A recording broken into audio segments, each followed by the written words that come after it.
গণশক্তি লাইভে আপনাদের আরো একবার স্বাগত।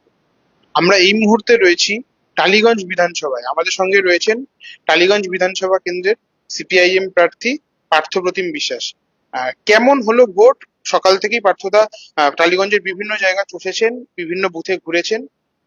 কি বুঝলেন?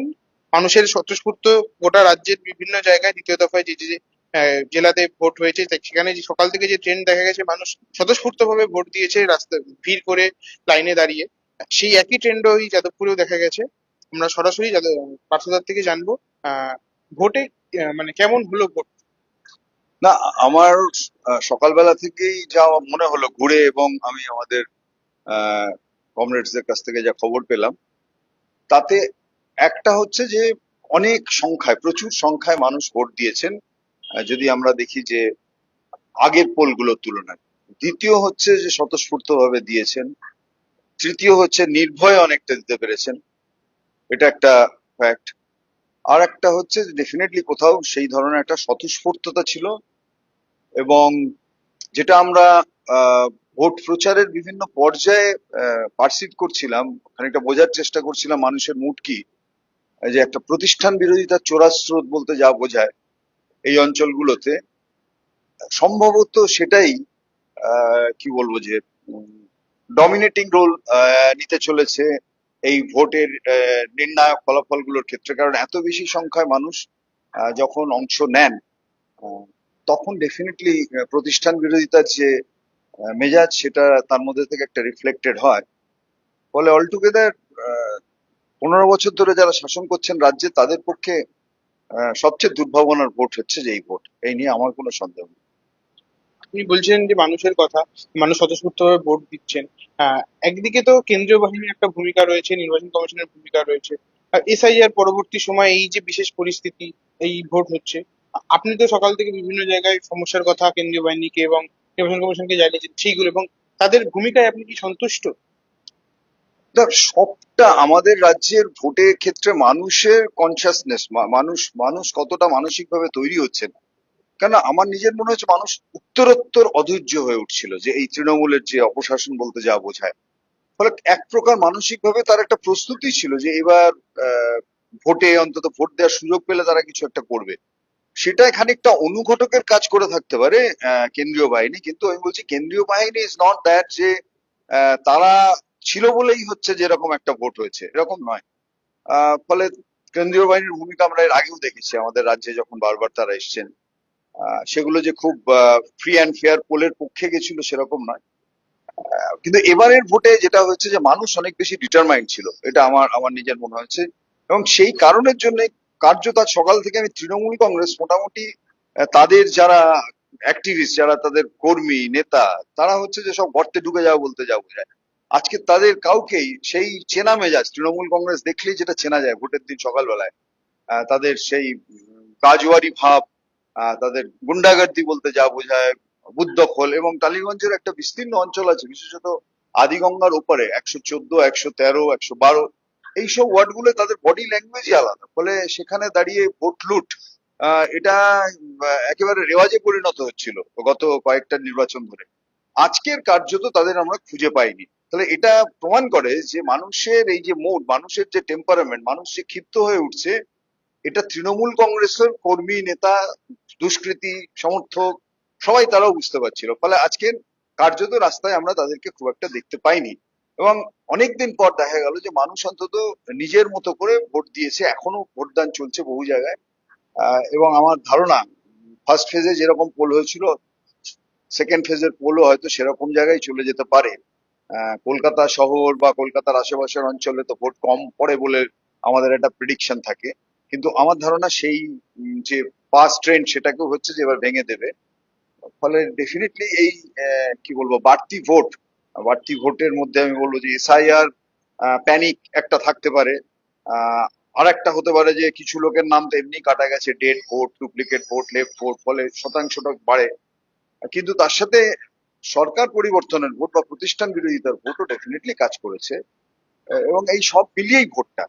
এবং ফাইনালি দেখা যায় তারা আমাদের সাথে থাকলেন নাকি অন্য কোনো বিকল্প বেছে নিলেন, সেটা বোঝা যাবে 4 তারিখে।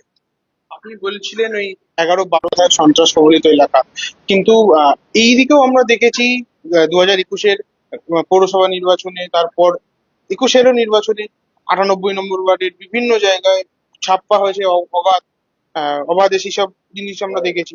তো এই আজকের দিনে কি সেরকম কোনো অভিযোগ ছিল বা? না না, আমি আবার বলছি যে পুরো ভোট, পঞ্চায়েত ভোটের সাথে বিধানসভা ভোটের কোয়ালিটিটিভ একটা ডিফারেন্স ডেফিনেটলি আছে। এখানেও শাসক নিয়ন্ত্রণের রাজনীতি করে, কেন্দ্রের শাসক রাজ্যের শাসক এরা করে, কিন্তু ওই খুল্লাম খুল্লা ছাপ্পা ভোট বলতে যা বোঝায় পুরসভা এবং পঞ্চায়েতে, বিশেষত আমাদের এই টালিগঞ্জের 3টে ওয়ার্ডে তারা ভোট লুট করে কার্যত হচ্ছে জিতেছিল। একটা 98 ওয়ার্ড, একটা 100 নম্বর ওয়ার্ড এবং একটা 111 নম্বর ওয়ার্ড, যেগুলো মানুষের ভোটে হচ্ছে তাদের জেতার কথা না, তারা জিতেওনি। ফলে সামহাউ দে ম্যানুপুলেটেড পুরো জিনিসটা। এমনকি এপারেও আমি বলছি 94 ওয়ার্ড, এখানে এরকম জায়গাও আছে যে আমি প্রার্থী হিসেবে প্রায় 7 বছর বাদে সেখানে বামপন্থীরা এরকম অঞ্চলে পা রাখলাম, আমরা এরামুন বস্তি অঞ্চল, তার আগে পর্যন্ত কেউ ঢুকতে পারতো না। ফলে সেই বুথগুলোতেও কেমন ভোট হলো সেটাও হচ্ছে যে আমাদের দেখার ব্যাপার, যে মানুষ যদি ভোট কেন্দ্রে গিয়ে ভোট দিয়েছেন সেখানে, এবং পোলিং এজেন্টরা আমাদের বসতে পেরেছেন, এবং এন্টায়ার টালিগঞ্জে পোলিং এজেন্ট এবার সব জায়গাতে সব বুথে বসেছেন। ফলে এটা আমাদের একটা সাফল্যের জায়গা, আমি বলছি বামপন্থীদের ক্ষেত্রে। কিন্তু বলছি যে টেরারের জায়গাটা তারা করে রেখেছিলেন বিভিন্ন পকেটে, আর পুরসভা পঞ্চায়েতের সময় পুরসভা ভোটে পার্টিকুলারলি তারা তারা যে মাসল পাওয়ার এখানে এক্সার্ট করে যেসব ভোটে ওয়ার্ডে জিতেছিলেন, সেখানে আবার বলছি যে আজকের পুরো চেহারাটা হচ্ছে যে একদম অন্য। আজকের সেই তৃণমূলের কলার তোলা মেজাজ সেটা কোথাও খুঁজে পাওয়া যায়নি। হ্যাঁ, গন্ডগোল কিছু হয়েছে অল্প বিস্তর খুচখাচ, কিন্তু আমি বললাম কোনোভাবেই পুরো ভোটের সাথে সেটা তুলনীয় নয়। ফলে আবার বলছি যে মানুষ অনেক বেশি তৈরি ছিলেন, আমার ধারণা, তার নিজের অধিকার প্রয়োগ করব রাস্তায় নেমে। এবং সেটাই আজকের প্রমাণ হলো, যে যখন মানুষ ঠিক করে যে আমি আসলে এবার আমার অধিকারটা প্রয়োগ করব, শুধু তাকে যেটা করতে হয়, একটা সহায়ক শক্তি হিসেবে নির্বাচন কমিশন যদি থাকে, যেটাকে বলে অনুঘটক, ক্যাটালিস্ট লোক, মানে অনুঘটকের ভূমিকা, সেইটুকু নির্বাচন কমিশন যদি পালন করতে পারে, তাহলে অনেকটা বেশি ভোট পায়, মানুষের স্বাধীন মত প্রকাশের সুযোগ পায়। কিন্তু আনফর্চুনেটলি আমাদের দেশে নির্বাচন কমিশন তারাও নিয়ন্ত্রণের রাজনীতির হাতিয়ার হয়ে গেছেন।